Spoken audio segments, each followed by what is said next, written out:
அனைவருக்குமே வணக்கம். சற்று முன் கிடைத்திருக்கக்கூடிய ஒரு மிக மிக முக்கியமான செய்தி ஒன்று வெளியாகி உள்ளது.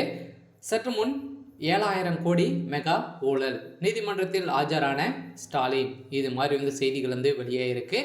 ஸோ இப்போ பார்த்தீங்கன்னா அண்ணாமலை அவர்கள் இறங்கி அடிக்கக்கூடிய சம்பவம் செஞ்சுட்டு வர்றார் இல்லையா. இப்போ திமுக சேர்ந்த சம்பவத்தில் பார்த்தீங்கன்னா திமுக சேர்ந்த அமைச்சர்கள் சர்ச்சையில் மிகப்பெரிய சர்ச்சையில் சிக்கியிருக்கும் நிலையில் இப்போ அதிரடியாக பார்த்தீங்கன்னா ஸோ அண்ணாமலை அவர்கள் ஆதாரத்தோடு வெளியிட்ட நிலையில் 7,000 கோடி பார்த்தீங்கன்னா 120 கோடி எப்படி மாறியது அப்படின்ற மாதிரி பேசியிருக்கும் நிலையில் தான் இப்போ திமுகவுடைய கூட்டணி ஒரு மிகப்பெரிய கதி கலைஞ போய் தான் ஸோ இருக்குது.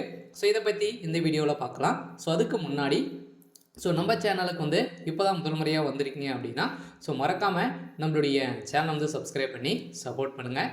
ஸோ வாங்க வீடியோக்குள்ளே போகலாம். ஸோ பார்த்தீங்கன்னா இப்போ பார்த்தீங்கன்னா 7,000 கோடி மெகா ஊழல் செஞ்சிருக்காரு அப்படின்ற மாதிரி தான் பேசும் பொருளாக மாறி இருக்கு இல்லையா. திமுக சேர்ந்த அமைச்சர் ஒரு முக்கிய அமைச்சராக இருக்கக்கூடியது. பதிவுத்துறை அமைச்சராக மூர்த்தி அவர்கள் இருக்கார் இல்லையா. அவர் பார்த்தீங்கன்னா ஒரு பத்திரத்துக்கு 5,500 ரூபாய் பார்த்தீங்கன்னா கட்டணமாக பார்த்தீங்கன்னா வசூலிக்கப்படுவதாக பாஜக மாநில தலைவர் அண்ணாமலை அவர்கள் குற்றச்சாட்டி இருந்தார் இல்லையா.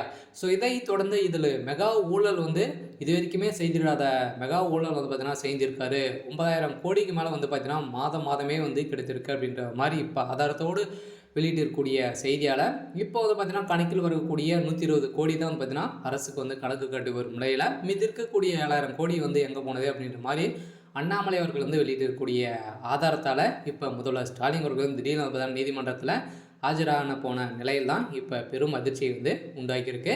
ஏற்கனவே திமுகக்குள்ளேயே ஒரு மிகப்பெரிய பிரச்சனைகள் போயிட்டு இருக்கும் நிலையில் இப்போ பார்த்தீங்கன்னா மேலும் லஞ்ச ஒழிப்புத்துறை சோதனை நடத்தியதில் கட்டுக்கட்டாக பணம் சிக்கக்கூடிய நிலை இருந்திருக்கும் நிலையில் தான் அமைச்சர் மூர்த்தி விட்டு அவர் சம்மந்தப்பட்ட நிறுவனங்களிலும் நிறைய பணங்கள் சிக்கிய சம்பவத்தினால தான் பார்த்தீங்கன்னா இதில் சிக்கக்கூடிய பணங்கள் அனைத்தையுமே பார்த்தீங்கன்னா ஏற்கனவே இதில் சிக்கக்கூடிய 7,000 கோடி ஊழல் செஞ்சுருக்காரு அப்படின்ற மாதிரி ஆதாரம் சிக்கிய சம்பவத்தினால தான் இப்போ அந்த பணங்கள் அனைத்துமே திமுகவுடைய தலைமையகத்துக்கு தான் போயிருக்கு அப்படின்ற மாதிரி சொல்லியிருந்த நிலையில் தான் இப்போ 7,000 கோடி பார்த்தீங்கன்னா இப்போ பார்த்தீங்கன்னா கான்ட்ராக்ட் மூலமாக மெகா ஊழல் செஞ்சுருக்காரு.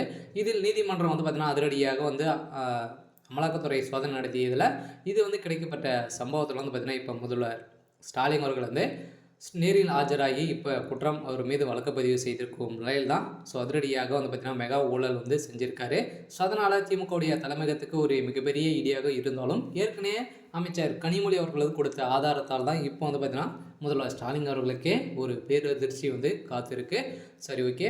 இருந்தாலும் முதல்வர் ஸ்டாலின் அவர்கள் என்ன செய்ய போகிறாரு அப்படின்னு தான் இருந்தாலும் அந்த 7,000 கோடி ஊழல் செஞ்சுருக்காரு. அந்த பணங்கள் அனைத்துமே எங்கே இருக்குது அப்படின்ற மாதிரி தான் இப்போ அமலாக்கத்துறை சைட்லேருந்து ப்ரெஷர்கள் கொடுத்துட்டு ஒரு நிலையில் முதல்வர் ஸ்டாலின் அவர்கள் கைது செய்யப்படுறதுக்கான வாய்ப்புகள் இருக்குது. அதனால் அண்ணாமலை அவர்கள் பார்த்தீங்கன்னா இப்போ களத்தில் இறங்கி அடிக்கக்கூடிய சம்பவங்களாக தான் மாறி இருக்கு.